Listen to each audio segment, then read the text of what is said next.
Bah menerjang lokasi wisata pemandian alam Bantimurung di Kabupaten Maros, Sulawesi Selatan. Air bah berasal dari hulu sungai di bagian atas air terjun yang merupakan objek wisata utama di kawasan Taman Nasional Bantimurung, Bulu Sarau.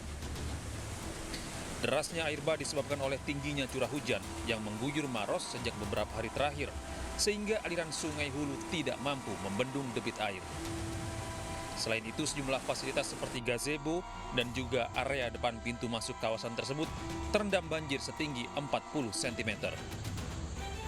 Akibat terjangan air bah ini, wisata pemandian alam Bantimurung terpaksa ditutup sejak Jumat lalu.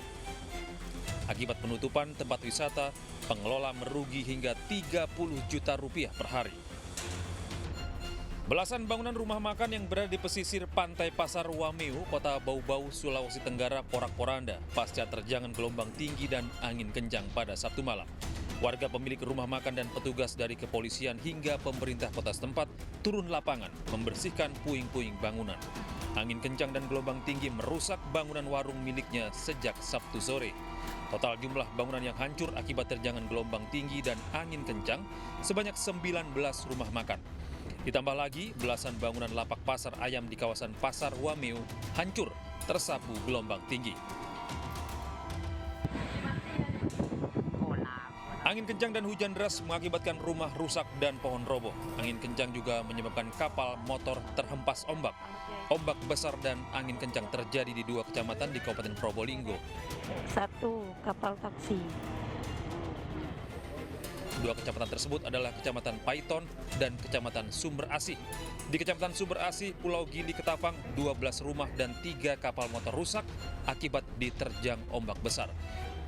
Sedangkan di Kecamatan Paiton, Desa Sumber Anyar, Desa Sukodadi, dan Desa Binor, belasan pohon roboh dan 6 rumah rusak. Tidak ada korban jiwa dalam peristiwa ini.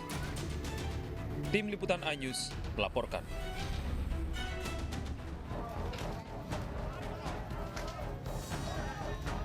Dua buah ruko yang menjual makanan di Kecamatan Kunduran, Blora, Jawa Tengah terbakar.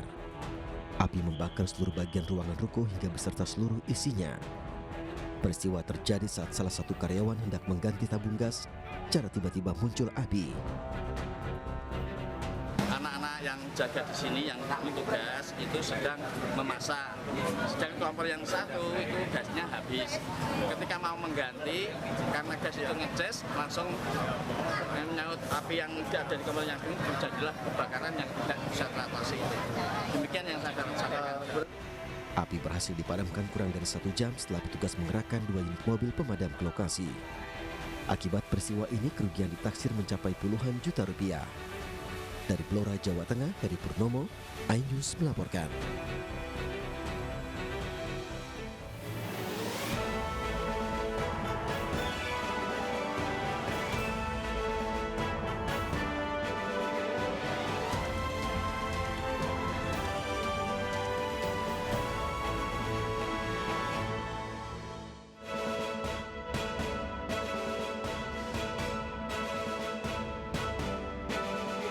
Anggota DPRD Sumatera Utara tega aniaya warga.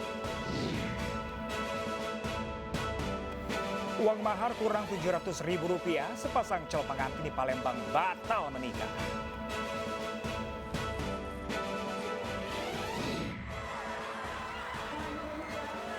Ribuan warga berebut gula pasir dalam tradisi syarak Yulo di Padang, Sumatera Barat.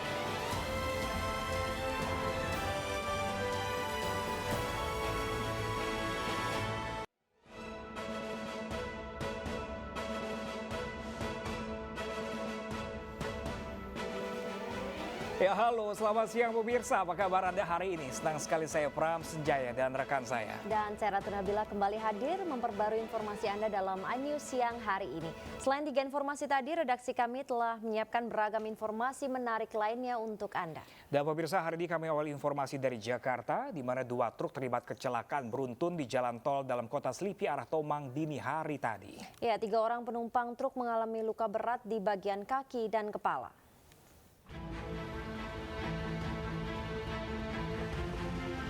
Peristiwa kecelakaan melibatkan 2 kendaraan truk terjadi di jalan tol dalam kota Selipi arah Tomang, Jakarta Barat. 2 truk bermuatan terigu dan aspal ini mengalami kondisi ringsek pada bagian depan. Sopir truk pengangkut terigu mengalami luka patah kaki, sementara truk bermuatan aspal berpenumpang suami istri mengalami luka di bagian kaki. Insiden ini sempat menyebabkan arus lalu lintas dari arah Selipi menuju Tomang, Jakarta Barat mengalami kemacetan.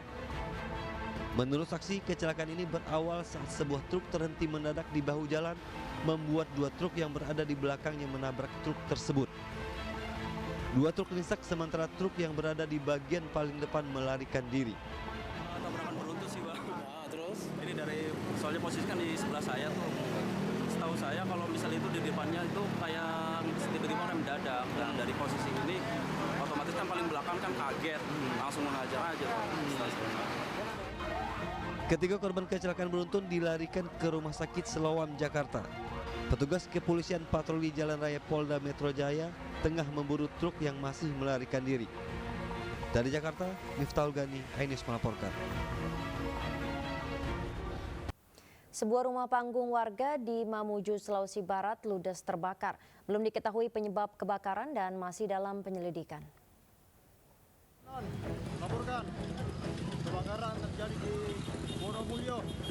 Kobaran api membakar sebuah rumah panggung modern di Jalan Trans Sulawesi, Kecamatan Wonomulyo, Mamuju, Sulawesi Barat.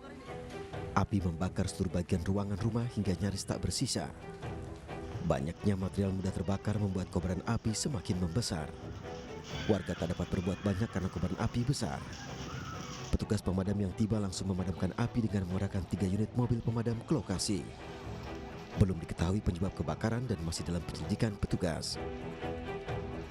Saat ini penyebab kebakaran masih dalam penyelidikan Polres Polewali Mandar. Berapa rumah yang terbakar ini, Bang? Untuk rumah hanya satu yang terbuat dari kayu dan seluruhnya habis terbakar. Api akhirnya berhasil dipadamkan selama 30 menit kemudian. Tidak ada korban jiwa dalam peristiwa ini, namun kerugian ditaksir mencapai ratusan juta rupiah. Dari Polewali Mandar, Sulawesi Barat, Huzair Zainal, iNews melaporkan. Ya, pemirsa, di saat penghuni tengah tertidur lelap, sebuah rumah kayu di Palangkaraya, Kalimantan Tengah ludes terbakar. Diduga kebakaran terjadi akibat korsleting listrik di bagian dapur. Kobaran api menghanguskan sebuah rumah kayu di Jalan Cili Riwut, kilometer 5, Kota Palangkaraya, Kalimantan Tengah, Senin dini hari. Banyaknya material yang mudah terbakar membuat api dengan cepat meluluhlantahkan seluruh bangunan berikut perabotan di dalamnya. Petugas mengerahkan sejumlah mobil pemadam kebakaran dibantu relawan dan warga setempat. Sekitar setengah jam kemudian api berhasil dipadamkan. Saat kebakaran terjadi, penghuni rumah tengah tertidur pulas. Mereka terbangun saat api sudah membesar dan segera menyelamatkan diri. Tiba-tiba api sudah besar. Dari mana sumbernya?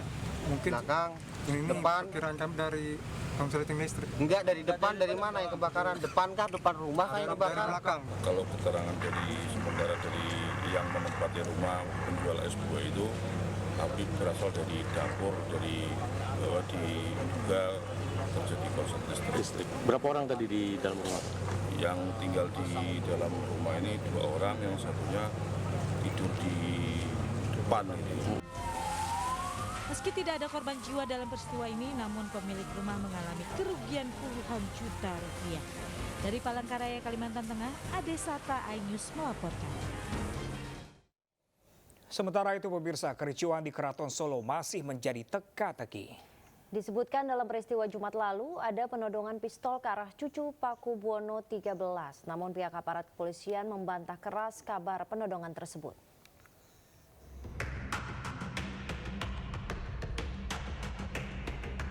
Kericuan di lingkungan Keraton Kasunanan Surakarta Hadiningrat hari Jumat lalu masih berbuntut panjang. Disinyalir seorang oknum petugas diduga sempat menodongkan senjata api ke arah salah satu keluarga keraton, yakni cucu Pakubuwono 13, Bendoro Raden Mas Suryo Mulyo.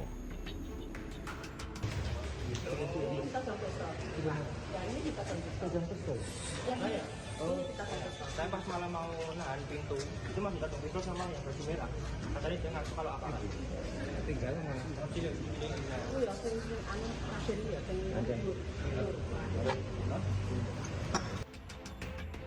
Wakil Ketua Eksekutif Lembaga Dewan Adat Kanjeng Pangeran Haryo Edi Wirabumi membenarkan adanya insiden tersebut.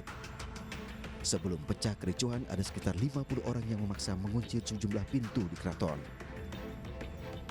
Dalam kita tentu kalau melawan 50 orang, bahkan ada oknum aparat di situ dengan mengeluarkan pistol, ditodong-todongkan, ya tentu takut. Makanya ini perlu mendapatkan perhatian yang serius.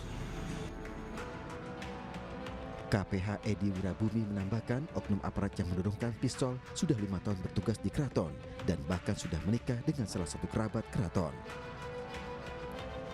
Kapolresta Surakarta Kombes Pol Iwan Saktiadi membantah kabar penodongan pistol saat terjadi kericuhan di Keraton Kasunanan Surakarta. Bisa tegaskan bahwa tidak ada penodongan anggota. Kalaupun ada anggota yang disiapkan untuk pengamanan di sana dibekali senjata, memang sudah SOP kami Polri bahwa di setiap anggota yang berdinas salah satunya dibekali dengan senjata. Tapi untuk kejadian penodongan anggota terhadap salah satu kerabat ataupun di sana, saya nyatakan tidak. Kombes Iwan mengaku sempat menemui Sri Susuhunan Pakubuwono XIII dan istri dan memastikan kondisi keduanya baik-baik saja. Saat ini pihaknya tengah mengupayakan mediasi antara kedua belah pihak yang berseteru, yakni kubu Sasono Putro yang mengatasnamakan Sri Susuhunan Pakubuwono XIII dan lembaga Dewan Adat yang dikenal sebagai kubur Gusti Mung atau Putri Pakubuwono XII. Dari Surakarta, Jawa Tengah, Septiantoro, iNews melaporkan. Dua anggota DPRD Sumatera Utara tega aniaya warga di tempat hiburan malam. Informasi selengkapnya sesaat lagi pemirsa, tetaplah bersama kami di iNews Siang.